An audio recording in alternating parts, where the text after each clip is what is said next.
everything you see on screen, everything you see on screen uh, has been touched by the director, and we really do, from the fabric, the wallpaper, the set design, the size, the clothing, the camera choices, the lens choices, like where they move, how they act. Even the script itself can be rewritten by the director, even though there's a writer. Uh, there is the casting, post-production, the music, the sound design, like everything you see and hear in a film or television show more or less has been touched or approved by a director. Yes, there can be even more senior people that are at the executive level that can sort of veto you, but more or less, a large part of the job is actually just relationship management and being decisive and having the story in mind. So, for instance, when I was, and this is one big misconception, is that we're just there on set.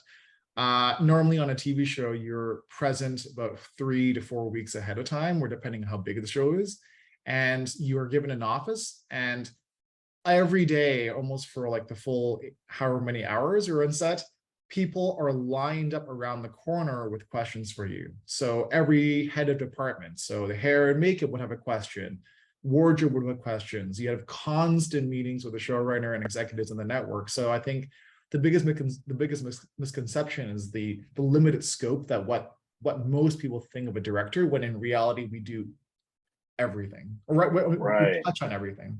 Right. When you're looking at that pre-production process, because I mean, I imagine if you ask a director what their favorite part is, a lot of them might talk about, being on set, being in the moment, and directing. So I won't ask outside of that.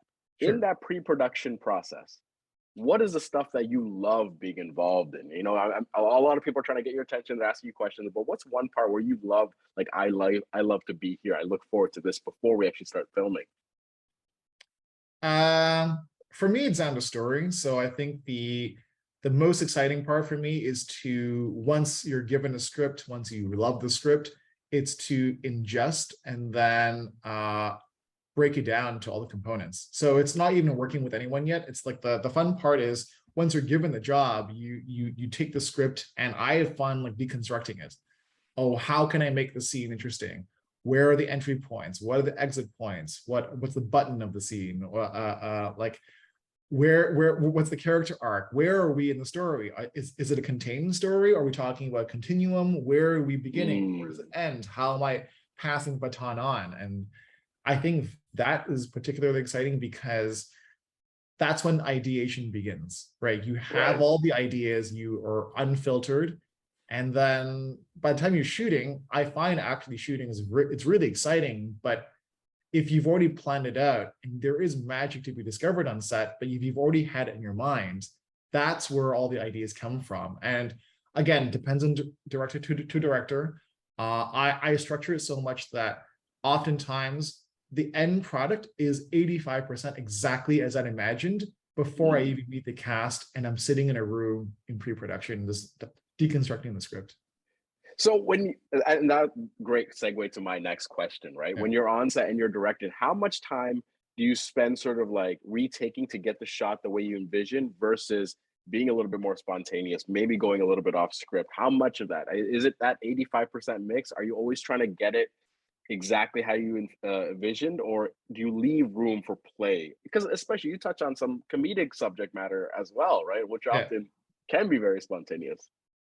That's a great question, and I feel that many people will not like me for this answer. Uh, so to all the actors out there, I love you all. Uh, I know there is absolutely room for open creativity. In fact, we are all artists. I think that's the most important thing, is to recognize that everyone has something to contribute.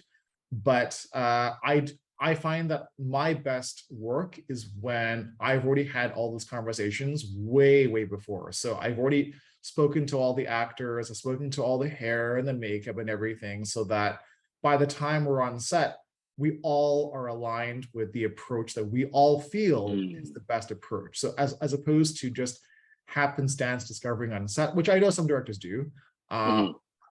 the reality of for film and television is that when you are the leader and you have a crew of 100 people, all eyes on you, and they're all on the clock. They all have to be paid, and their days on set are really long. We have 12 to 16-hour days, right?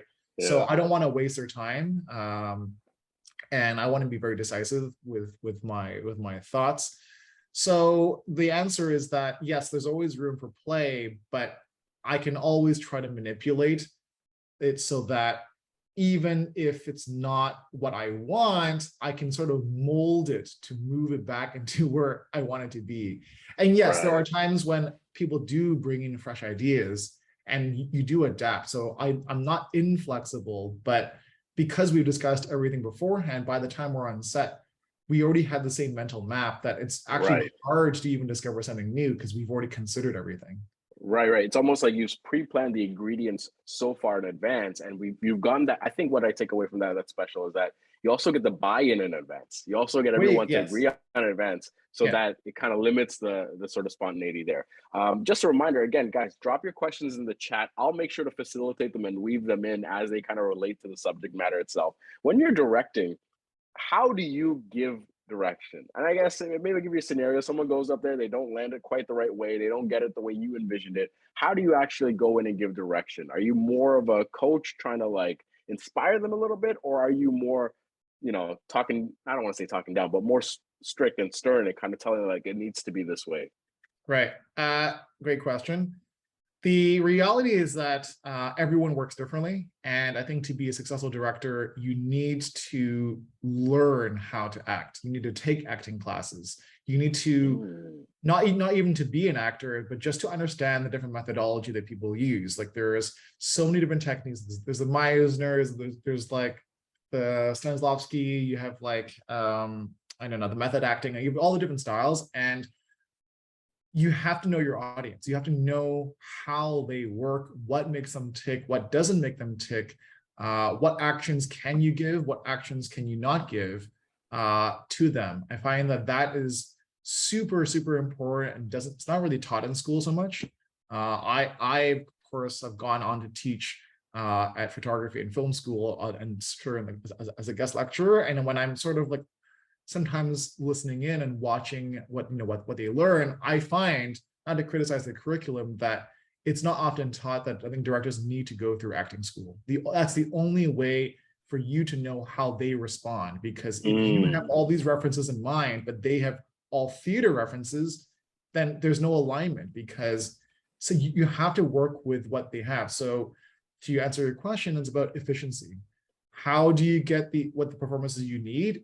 First, understand the method. If they're a method actor, then you have to push them.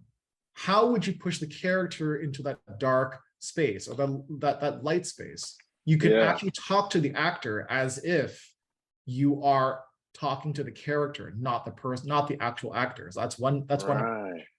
So you can actually, I don't condone this, but if that's their approach and that's how they openly, consensually want to be given direction, you have to push them. Actually, you know, make them mad. Actually, make them Yeah, mad, and sometimes they want that. Again, I don't condone it, but if that's the consensual way that they prefer, then you work with that method. Now, and it's also actor to actor dependent. So with one actor, of course, it's all about dialogue, interaction. So you can work with another actor in a completely different approach. So for that approach, again, you can do certain things like spark their imagination.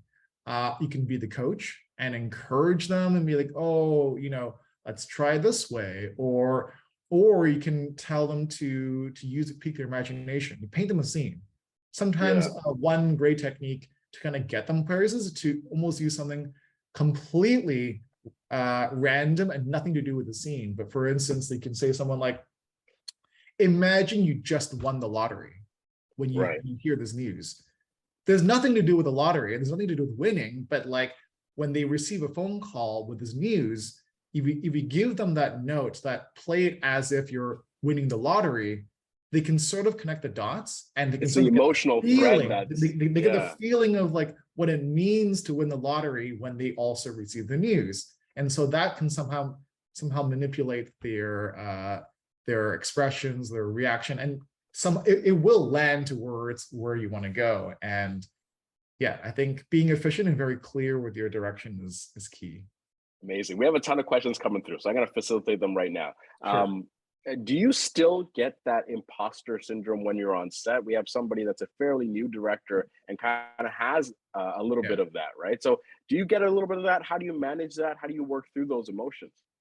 Uh, I did at first. I think that's very classic for people to feel it because you feel like you haven't earned it. But on my side, I think my journey has taken so many years to kind of get here. Yes, I'm quite young, and like I was fortunately the youngest director in Kim's, but like that journey took so much time and effort that I don't have that because I feel like I've earned it. So for those who feel that they have that imposter syndrome, just ask yourself two questions. First, remind yourself of the journey that it took to kind of get you there. And if you feel that you've meaningfully worked hard, you've put all your heart and soul into it, and you earn it, then just ask yourself, do I deserve this? And I think the answer is probably yes, because if you've done all the hard work, then you do deserve it. The second part actually is kind of interesting because I feel that it's a very healthy way to also question yourself. Um, if you do feel that you have the imposter syndrome, and let's just say you landed the job, but you don't feel ready, that is actually a warning sign. You need to Mm, also ask yourself, like, am I getting into this too soon? I find that these kind of feelings you may have are actually a very positive thing because it can actually prevent you from making a serious mistake. So if you do need more training, understand the role of a director. You are responsible for hundreds of people, and then on the bigger you go, you can actually be responsible for thousands of jobs. So that responsibility is huge.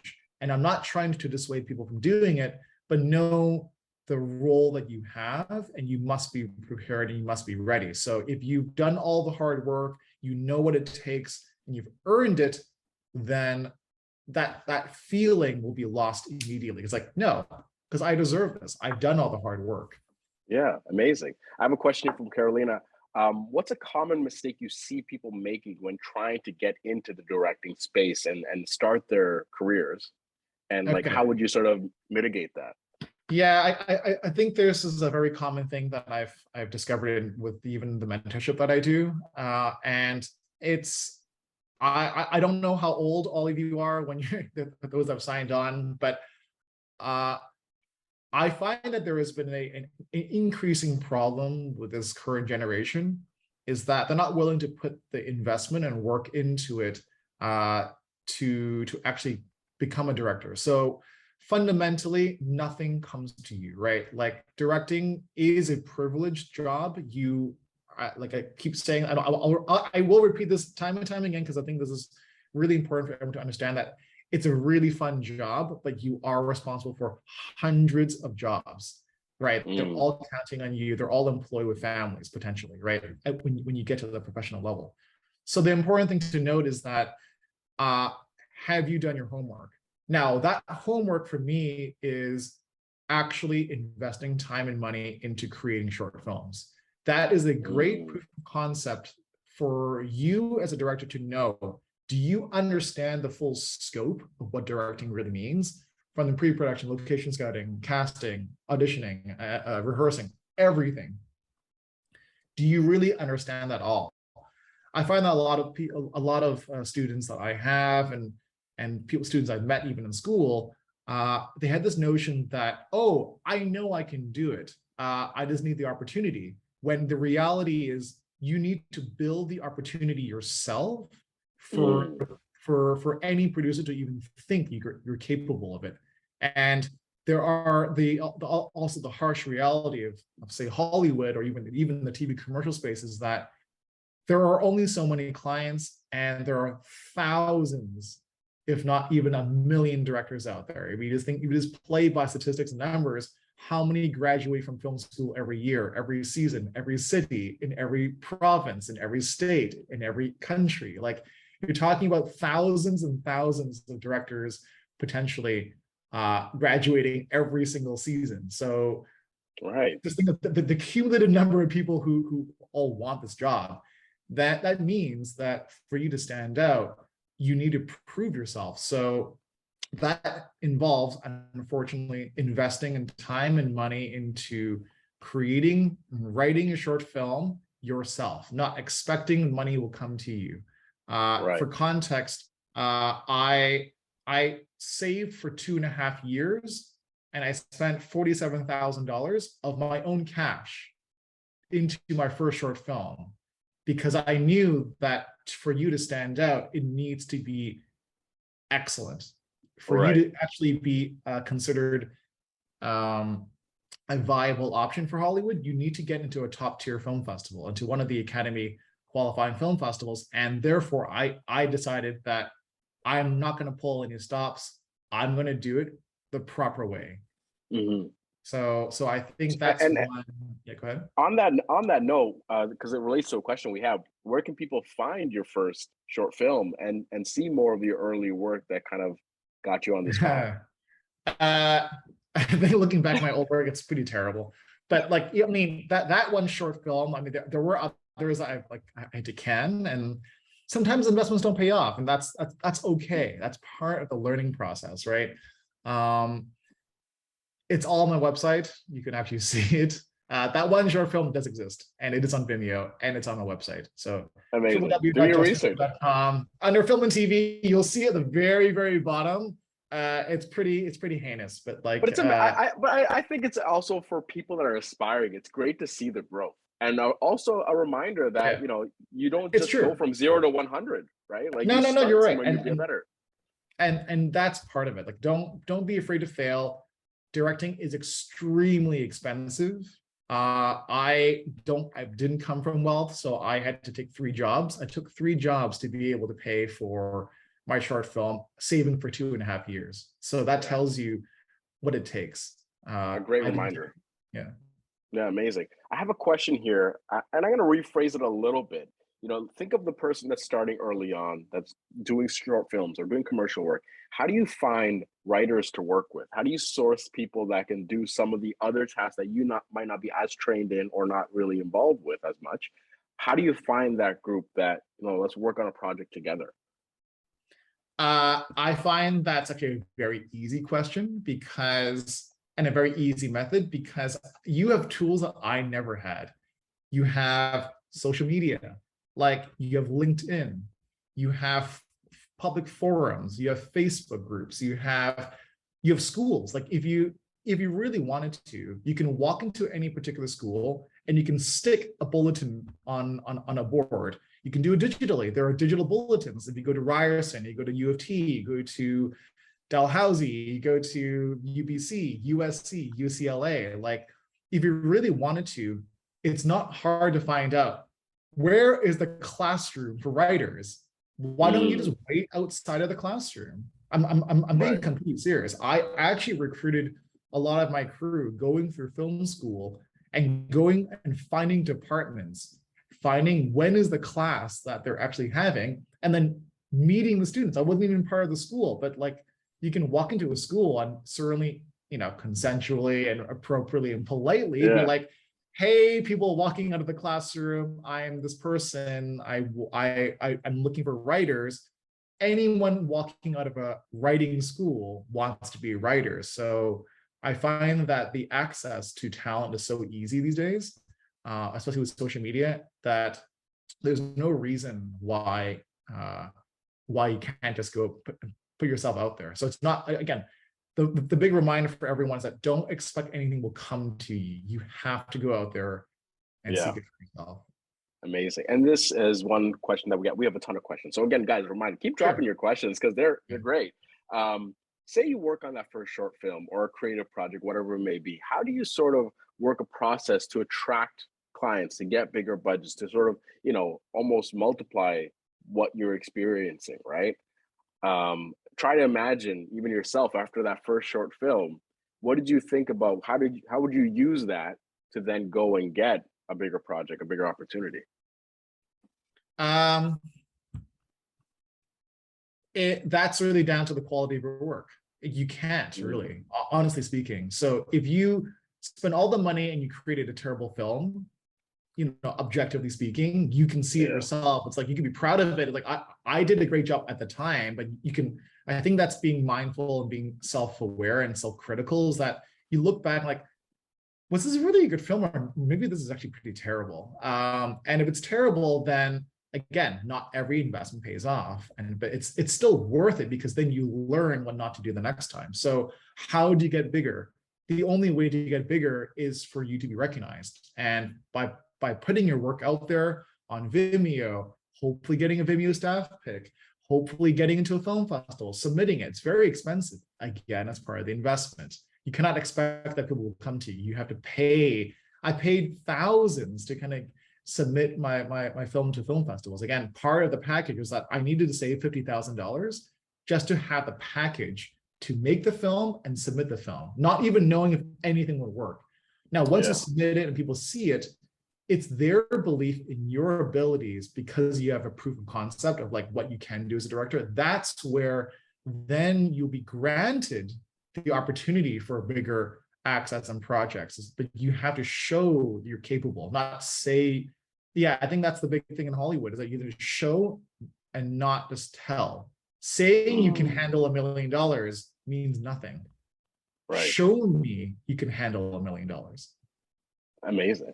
I love Yeah. that. I love that. This one is a little unrelated, and you kind of answered it before, and it's about how involved you are on set and pre-production. You're Yeah. very, very involved. I Very want to much. actually bring it to something more specialized, is when you're on set and you're working with a cinematographer, especially because you have that photography background, you know the Mhm. gear, you understand that, lighting composition. How closely do you work with your cinematographer? Are you more just focused on directing and you just leave it to the cinematographer, or are you going back them even before the dailies, like going with them and looking Yeah. at it and really fine tuning it with them? What's your relationship with like there? It's a very tight relationship. I think this is also a bit bizarre, and this is also how I had to find the best way to work, because not everyone will work this way, not everyone will prefer this, and that's where again you need to find the right partner, right? As a photographer, I frame everything the way I want to frame it. So, meaning I storyboard everything with exact framing. I draw it so precisely that Mm, I know exactly what it is.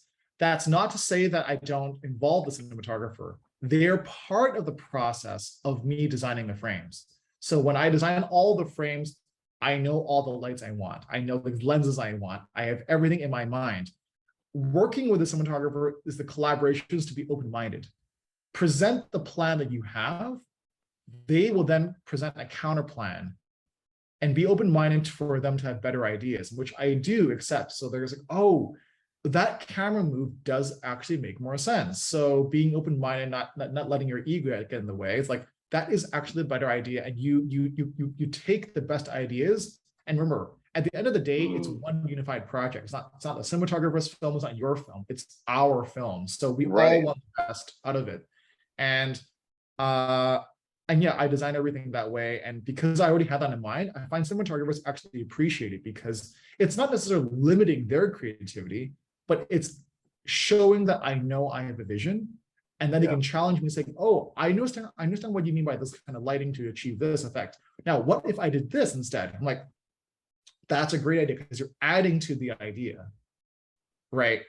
I think cinematographers also feel kind of frustrated sometimes when directors don't have any idea what they want out of the scene, because cinematography, unlike photography, really needs to create an emotional resonance for the scene to enhance the scene. You kind of just light Right. someone pretty, have a soft box on their face and call it a day. No, it's Yeah. Yeah. about sometimes you need ugly lighting, like lighting underneath, making the bags and the shadows of their eyes even worse if they're supposed to Mm, be tired.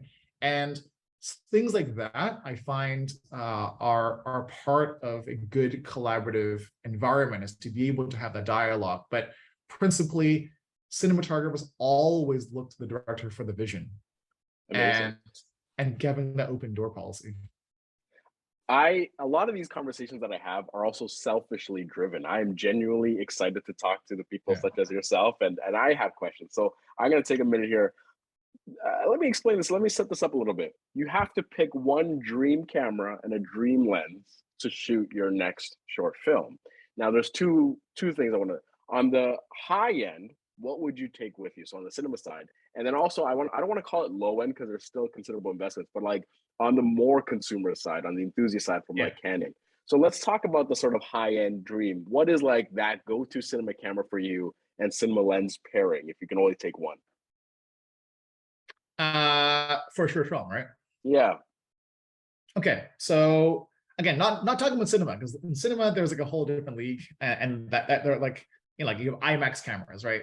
yeah, But I find I already have it. It's the you invest, right? So this is the Canon R5C, and the reason why I think this is the perfect like even camera for short films is you have all the power and functionality of like the C70, which is Canon's like cinema line, and but in such a small you know, handheld form that I also feel that the best, you know, the best way as a director, and presumably since many of you are signing on to Henry's, is that you should learn cinematography yourself.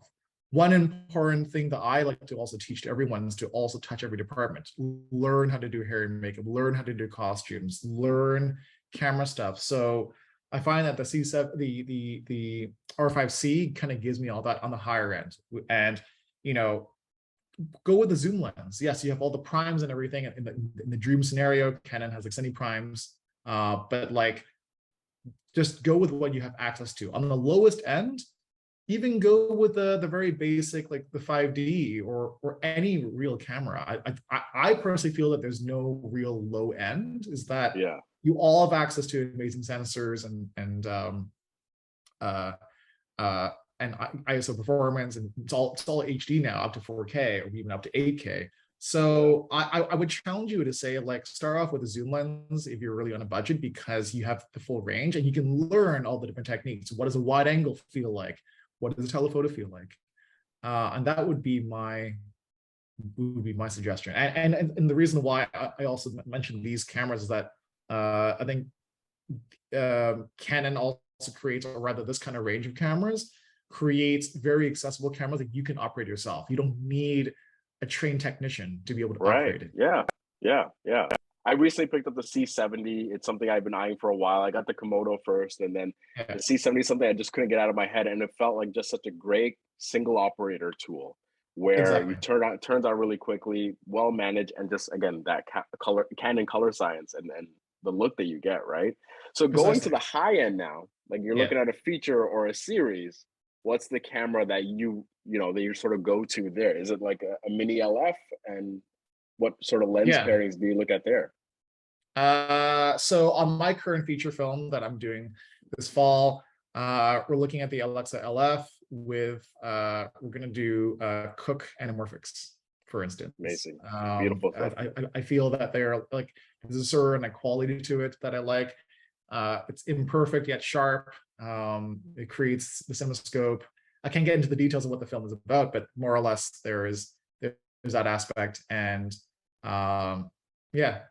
I'm excited for that project. When you are announcing it, let us know so we can share it on Henry's as well. I'm sure you work with amazing cinematographers.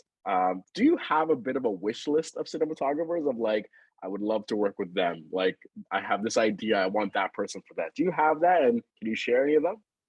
I do, and but the weird thing is again, I think there is that aspect that um, it's hard to know until you actually know the person. I find that that's the important thing. You Mm, need to have that again, that collaborative relationship, which is why right from the top of this conversation I was talking about how you need to find the right partner, because some cinematographers may want complete creative freedom to do their own framing and not be so constricted with like, even though we discuss it and we collaborate, sometimes they just want to be like, I want to frame it exactly the way I want with no boundaries, right?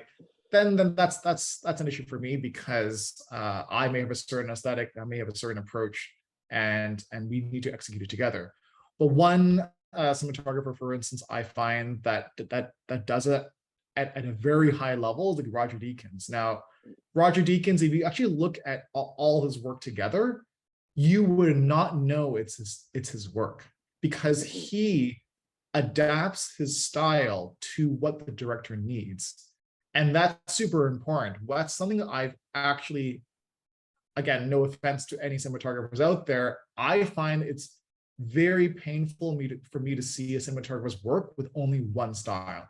I get in this Right. Instagram era, everyone wants to have a certain aesthetic. Oh, I'm always about moody, darker tones. But that tells me you're extremely limited and you have no range, right? Right. As a cinematographer, you need to be able to work across different things. Now, if you only want to work in that function, well, what's to say in the script? There's a scene with more light. There's more levity to it. Or in science fiction, you can go from light all the way to dark, or in fantasy. That Yeah. only tells me you've completely limited yourself. I would never consider you. Like Yeah. you can only do like what dark thriller dramas. And if that's what you want to do, that's completely fine. But I feel that someone like a Roger Deakins is my dream partner, because he's so well experienced. He does collaborate very closely with directors, and he asks the question, and he even says this on his podcast, which you should all listen to. If you didn't plug it, I was gonna plug it. That you This have podcast to is listen to this amazing. podcast. It's great. Yeah. Yeah. And you can learn across from all departments, because he also directors, writers, and all that. And you can hear him talk about how it's always story first. What is the story and what is the narrative angle? Meaning, what is the visual language of the film? Are we Right. always on tripod? And it's okay to be always in tripod. It doesn't have to be dynamic. It's what does the story call for? Right. Amazing. Amazing. Love that answer. I love movies and shows. I watch a lot, and I sort of have something playing at all times, whenever I'm working too. And Yeah. there's always a few movies that I go back to kind of get me into the mood to create, like these sort of like go-to movies for me. So I'm curious, do you have films like that you sort of go back and rewatch, that are kind of like your Mount Rushmore, that either get you ready to create or put you in the emotional state that you feel like you're better set to do what you do? Uh, yes and no. There are films that I certainly look to as like the films that inspire me to kind of get into this industry. But as we were just discussing this before everyone joined, I have so little time. Like I barely even see my friends in like months now, and that's part of the sacrifice of this job, is that it's so intensive that I really don't have time. I don't have time to watch movies. I watched one movie in months. That's a bad thing. Besides the movie I took kind of study for my film. So the answer is yes. I filmed like Gattaca that really inspired me. Gattaca by Andrew Niccol is an incredible film, because it's a film about adversity. It's great style. It's kind of a lesser known film, and things like even Jurassic Park. Jurassic Park opened my eyes to possibilities. I don't want to direct Jurassic Park, but I wouldn't say never, but like it's not my style of film. But it opened my eyes to possibilities. At that young age, I was way underage to even be able to legally watch the film. I went to my cousin's place and we just watched it on a VCR. I was too young. But that opened my eyes. Like I did not think film and TV could even go that far, that I can actually believe see a dinosaur, right? And that kind of told me to always aim higher and believe anything is possible. So push yourself and push your imagination. So Amazing. like I have those films I can always reference to and like, close my eyes and think like, yeah, that's why I got into the biz, and that's what Amazing. inspires me. But I don't need any extra supplementary like drive. I think the drive is already there. Yeah, amazing. There's a question here. They just want to know. Kate wants to know about the Solaris poster behind you, just to speak on that Oh for a second. yes, Tarkovsky. Yeah, Great film. amazing, amazing, Great amazing. film. Uh, but the story behind it.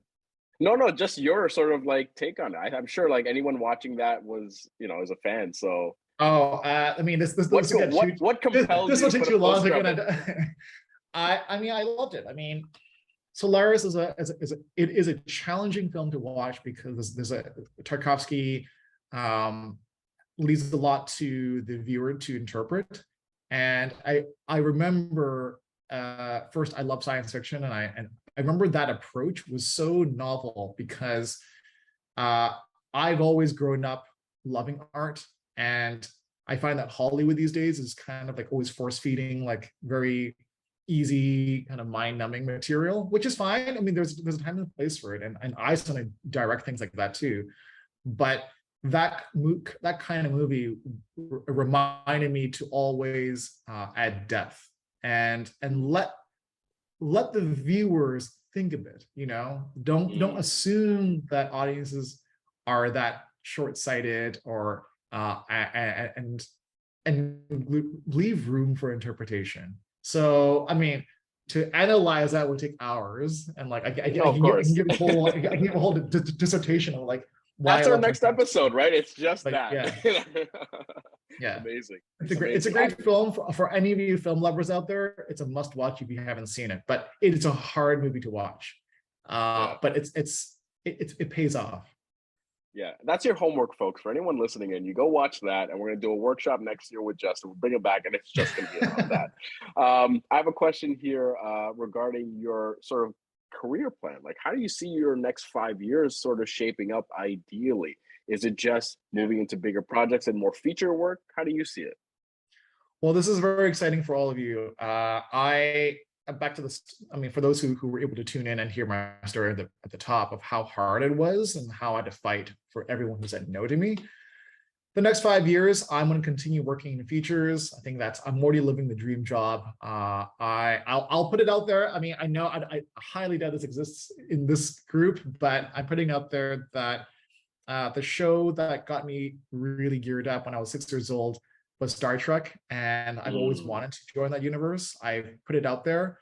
I know I'm probably 5 to 7 years away from even being considered, and that's another thing. Again, that's the reminder. That's the theme of today's talk: is that you need to invest to kind of get there. So even if you have a feature film, even if you have many episodes and awards, does not mean you even qualify. I need to Right. prove that I can actually do science fiction and I can actually handle a multi-million-dollar budget, which I have not done yet. I've worked on $1 million, $2 million projects, but that at that scale, you're talking about, it's a whole new leap ahead that even with all my experience, I need to prove myself. So anyway, that's where I want to go. But on Yeah. the flip side, for all of you, this is part of what I wanted to say is that I want to give opportunities now. I think when I get into a position where I'm settled in my career, I can work in feature to feature to feature.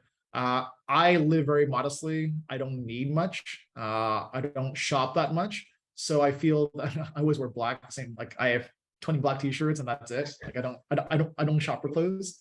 So I find that where I want to put my money is to investing in the next generation of filmmakers. I feel that that's where it's best, but not handing out money. I think people have to earn that responsibility. So what I want to do is that short films, for anyone, you need to earn and know how much every dollar is. So that is not where I would finance.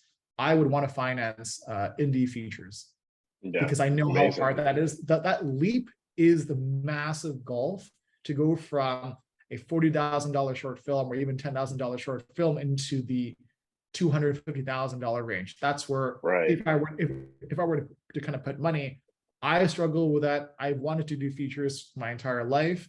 It's taking me 7 to 10 years of experience to even break into television. And it's going to take me it took me, again, another few years of television to even break into the feature world. So Right. I know how hard that is. And even if you are talented, sometimes money's not there. So I want to be able to facilitate that. Now, whether I can do that in 5 years, I don't know. Let's see. But that's part of my mission, is to be able to set aside some money to be able to help finance other feature films. Amazing. I mean, that's very noble of you. I think that's something to be excited about. No doubt, I think you're going to be involved in that as well. I just want to remind everyone we have about 15 minutes left. So last chance, last call. We have a bunch of questions here. I'm going to get through them, but put them in the chat. On that topic of Star Trek, that sort of being there, the white whale in a way. How do you shift between genres when you're directing? Right, when you're going between varying kinds of content and TV and film, that kind of thing. How do you prepare yourself to shift between genres? Study and practice, study and practice, study and practice. Like that's the only way. So I think that's why you need to prove yourself. You cannot just assume and say you can do it. Like I can say I can do science fiction, but I've never done it, right? the only way to do it is to actually do it. And I keep telling people this. So I've invested thousands of dollars into creating a short film for science fiction. I already have years of experience in television now. I've won an award. Like, what you think, what more do you need? But you do need to invest. And I think that's where you just have to prove yourself. So how do I get there? What's the path to carve myself? And how do I shift between genres? Study. Watch every film you can on the genre. Learn it. Know the visual language. Know the directing style. Listen to all the podcasts. Read as many books as you possibly can. The more knowledge you have, the better you can actually do it. Because it's one thing to appreciate a genre. It's a whole other thing to actually do it yourself.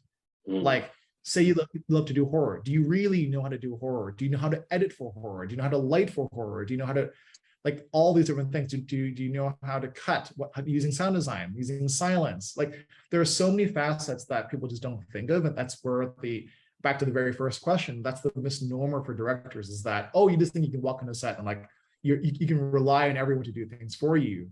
No, they're all looking to you as a director to give them the direction and the vision so that you're able to execute it properly. So I think that's the key. Shifting between genres, study it, and know it so well that when you're talking to producers, we're talking to actors, you already have a fleet of references from old to new. You can be like, and if they don't understand the reference, you need to go to the next reference. Like, well, in this particular scene, let's try to play it like this other scene. It doesn't have to be the same, but like, I wanted to feel like this. I want the cinematography to be from this director. I want this kind of cinematography. I want this kind of type thing, this subdued acting. So you can pull from like 5 references to kind of create this complete image. And if they haven't seen the film, you need to be ready to have an alternative to every possible contingency. So I think being a film nerd is part of the course of being a successful director. Amazing. This is a great question because it ties into what you mentioned earlier about your career path. Do you have any interest in making documentary films or even a documentary feature at some point, especially pulling from that photojournalism on the early part of your career? And if so, what kind of subject matter would you explore? Okay. I do not mean to dissuade any of you who want to do documentaries. I love documentaries, but I can never do one myself. I did do a doc feature during the pandemic about the pandemic, but I ended up not releasing it because I have a personal. This is a whole other discussion. This will also take hours, but like having known how a documentary is made. Because like part of it is the idea that you already have a story and a sort of objective purpose. I don't feel I'm the right person to do it because I'm too subjective. I don't think that directors are able to be so objective to be able to present a story. So even things like, for instance, Tiger King. Tiger King is a really good example because as sensational as it is, that is technically a documentary, right? You interview some people, you film them, and you kind of collate and edit it. Now, in documentaries, like any story, you need a hero and a villain. Now, is that fair that, Carol Baskin was painted this way? When obviously you cannot paint an entire person in just a short amount of time. Even in a series, you have, let's say, 10 hours. Is 10 hours enough time to really show you who she really is? Versus, I forgot his name already, but anyway, the Tiger King, right? Yeah. That's the challenge, right? You don't get to fully understand someone's perspective. So I personally don't feel that I have an interest doing documentaries because I won't do the person or the subject justice. Mm-hmm. It's to me, it's like it's an impossible task. Now, I love to watch it, and I do watch documentaries, and I appreciate the craft. I support documentary filmmakers all the time, but me as a director, to answer the question, I would never do it. I think I've learned my lesson. No, that's fair. That's fair. I have a question here about budgeting. So some people will say that a limited budget makes your creativity blossom. Here, I'm using Kate's words here. Absolutely. Do you agree with? Oh, so you agree with that, and to what extent? And if you can comment on that. That will always be the case. You will always be limited by budget. Even Marvel, you think Marvel has infinite deep pockets? No, they're always very budget conscious. Things may cost a lot of money because your vision could be so massive. And everyone's vision is always going to be bigger than the budget. So even on the TV show I just directed, it's a BBC show. The budget's pretty good. There are always things like, for instance, one good example was there were a few shots I wanted to jib, like a crane to kind of like enter the scene. But we can only afford the crane once because you need the crane operator, you need the technicians, you need the permits. Like it's so expensive to do. So I think part of being a good director is to also know where should the budget be used and how do you budget things like this. Where do you put the emphasis? Is the art direction of the scene so important that you need to put all the money there, or do you need this camera move? That's something, again, par for the course for you to understand everything. A director should know everything from every department for you to succeed. Yeah. Amazing. Here's another question. When you're working on concepts for new projects, what is a component of your creative process that you find really helps you come up with your decisions? The script. All I do is constantly refer to the script and ask, like, is this the best for the story? Not just because, oh, there's a really cool shot I can do here. No, does it serve the story? Like, does it actually serve the narrative? And if you didn't write it yourself, if you're relying on the writer, respect the writer. And that's where what we do all the time is constantly have what they call tone meetings. And tone meetings are when you meet with the showrunner, you meet with the writer to confirm, okay, I had this idea. Does it actually make sense? Because it's not your story. You have to respect. Being a director doesn't mean you're king. It just means that you're the leader of this troupe, but you're there to also serve someone else's vision. Unless you wrote it yourself, you need to serve the writer whose material that you need to respect. So I find that kind of collaboration is where you can get the best ideas, but also confirm what is the best decision. Does it serve the story? Amazing. This is a question I love asking, and it's obviously coming from the sports fan inside of me, but who's an actor, director that you have season tickets for? That anytime they're working on something, you're like, I'm there first day, first show if I can. And like, who are those people for you right now? Well, here's one idol director I've always had in my entire life, Ang Lee. Now, Ang Lee is a prolific director, won Oscars and stuff. And the reason why I like him is because there was a quote of his, like, I'm going to misquote it, but how he only wants to make movies if he feels challenged, if he feels fear. If there's no fear, he has no interest in doing the work because he feels that that's the only thing with life. Life is about challenges, right? So you'll notice that he says that he never wants to stay in the same genre twice.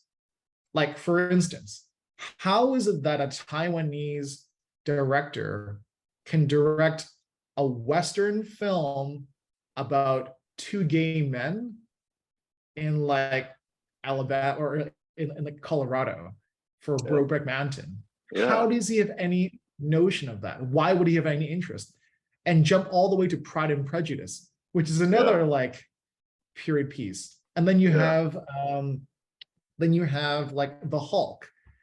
Whether you like it or not, it doesn't matter. The fact that he keeps changing, then he does things like Life of Pi, which involves animation. Like, I find that is courageous and admirable because he does not want to have any defined style. He wants to be a director that challenges himself. So I will always have my money ready to watch the first screening of his because I want to see how he interprets another genre. He never stays in the same genre twice, which is really incredible. And very, very few directors do that. Wes Anderson is always in his world. He will never leave his world. Tarantino will always stay in the confines of his world. There's nothing wrong with that. But I'm never challenged. I'm never too surprised now that you know the legacy of their work. When I see that their next work, it's like, oh, there's an evolution. It's a constant thing. But look, Ang Lee, it's a revolution. It's like a complete change. Like, I don't even understand how you even understand that, but he does all the research and he does it justice. The As film for nerd in me actors, just loves it. I just take a minute to like. I love that you mentioned Ang Lee because I feel like he never yeah, gets his due. We always talk about the sort of staples in place, but you're right. And I'll just say I'm an OG Hulk defender. I'll say what he did to it. He was yeah. bold, he was adventurous, and that kind of thing. But yeah, sorry, you said actors. Who's No, on the but actor? that's sort of the point is that like his entire style, his humility is that he does not want to be known for one thing. And Yeah, maybe that's the testament of a true director is to be able to become a master of the craft of directing. yeah, So that's not to say that Tarantino is any less of a master. Of course, he's an icon, a legend, and I respect him just the same. But like, I feel that with someone like an Ang Lee, it really tells you that he's done his homework. You know, he's challenging himself, and that's very exciting because then you really do see very fresh ideas. I think Life of Pi was very revolutionary at the time. yeah. Brokeback Mountain at the time, like there's a reason why he is who he is, and unfortunately, that means his ego probably takes a hit because you can't. People don't often, the average person does not even know it's an Ang Lee film because there's no continuity between any of Yeah, his work. How does yeah. any of this link together? It doesn't. And that's to me like kind of refreshing. As for actors, I love Oscar Isaac. I think he's a prolific actor also who has incredible range. He also doesn't like to be boxed into one category, so he will change everywhere. He doesn't always do the Hollywood blockbusters. And that's my answer for that. Like Amazing. I will always go see a Tom Cruise movie because it's always entertaining, but like you go to see a Tom Cruise movie, you know what you're seeing. You're seeing a Tom Cruise movie. Yeah. You're seeing Tom Cruise is playing Tom Cruise, right? Like he's an amazing actor, but that's his box. But Oscar Isaac, I'm always intrigued by where he will go next. Amazing. We have used up our time, but I want to give one question, and you know, you can never go back in time and change your path. And I think many people that I discuss with, they never want to change their path because their path made them who they are and enjoy the sort of dream life that they're living right now. Yeah. So what I will ask though, you know, especially when you're young, having a mentor, having someone that can impart some knowledge on you, even just one sort of like phrase or sentence can be a powerful thing. So if you could go back and you can just when you were in university and doing that biology undergraduate, and you were thinking about these things, what is a phrase or just a saying, whatever it may be, what kind of information would you impart on your younger self at that moment in your life? Uh, I'd say it's at any point in anyone's life. I can now that I've had more than a decade of experience, is to say that just believe in yourself. Like, don't let anyone say no to you. And but most importantly, this is the most important lesson for everyone, is that you need to invest and work for you. You need to earn it. And not assume anything will come to you. Nothing should come to you. You need to earn everything that you do. And it's a hard lesson to learn because you go through school, you pay your dues, you have big ideas, and you ask, why don't things come to me? It's, well, have you actually done the work that's Mm, required? Have you shown and proven yourself? I think too many times in my career, I've always thought bigger of myself. Like, oh, look at what I've accomplished already. Am I not good enough? The answer really is probably not, unless you've actually done it yeah. yourself. And that's why, you know, people are so stunned when I say, well, Justin, why can't you do why does it take so long for you to get into Star Trek? My friends and family always, I was like, well, just get into there. I'm like, no, the golf is so massive for you to even jump to that kind of prestige level show, that kind of budget, that kind of styles, that you need to prove it. So it doesn't matter whether you want awards or not. You need to take things step by step, and you need to invest in yourself. So I think that's the lesson learned growing up, is that I should have invested in myself a lot sooner, even if it involves taking 2 or 3 jobs, making those sacrifices. If I really, really, really wanted, you got to find the time, you got to find the patience and the money. Now that said, I'm going to put out a very important health caveat that please be mindful of your mental health. That I'm a very driven person, but I've also made a lot of sacrifices. There's not enough time for me to kind of like go into all all the sad and dark stories I have about, the things I've lost, the things I've done. But like the point being that try to find balance. Amazing. This is an incredible job. It's a fascinating opportunity. It's very exciting, and it's very meaningful, but take your time. This is a Amazing. job that you can have until you die, more or less. And there's no Yeah. time frame. So don't think of like, and this is where I was very premature when I was young. I was like, oh, by 30, I want to do a feature film. Don't think of it that way. Really, Mhm. don't motivate yourself by time. Motivate yourself by thinking, what do I need to get there? And what work do I have to put in to get there? How fast or how short, it's only you can decide that based upon your lifestyle. Fantastic. Thank you so much for your time. I was counting down the days for this. I know we went back and forth so many times. I'm like, look, I don't care. Whenever you're available, we'll make it happen. It was truly, just a pleasure to talk with you. By far, we got the most questions of any workshop per minute for this one. So, Justin, what we have to do is maybe sometime when you're on that, when that feature comes to life, I will reach out and see if we can do this again and invite people, and we can talk about that process and that journey as well. Yeah, Amazing, with pleasure. amazing. Actually, so I guess there are two things I can tell all of you that are still here. One is that I, being mindful of my time also, I do answer all DMs. I really do really answer. I have hundreds to go through, but I do spend time to go through it all. I find that I do have a mentorship program. Right now, I just don't have the time for it. It'll probably reboot in 2023. But do reach out if you have any interest. I do allocate time to actually mentor people. Uh, and yeah, I think the just be curious, reach out, and certainly on my Instagram, a little plug, I will be trying to change the mold. I've talked to the film studio about this. I'm going to try and release a lot more behind the scenes and do a lot more Q&As through the entire process, because I do feel that I do want to demystify Hollywood so that you know exactly what does it actually take to make a movie? What are actual challenges you will face? How is the money even found? So I'm going to try and legally unpack as much as I can and that I'm allowed to. And yes, I would love to continue the conversation as it happens, because it's going to happen very soon. I think we tentatively start prep. I start prep in about a few weeks, and we'll be filming between Vancouver and LA, potentially, and that will be released hopefully next year. Oh, so rather, Amazing. it will be released next year. Amazing. Thank you so much for your time. Thank you, everyone that joined the chat as well. And as always, you can go to henrys.com, in-store seminars. You'll find all our upcoming events. Justin, best of luck to you, and we'll talk soon. Thank you so much.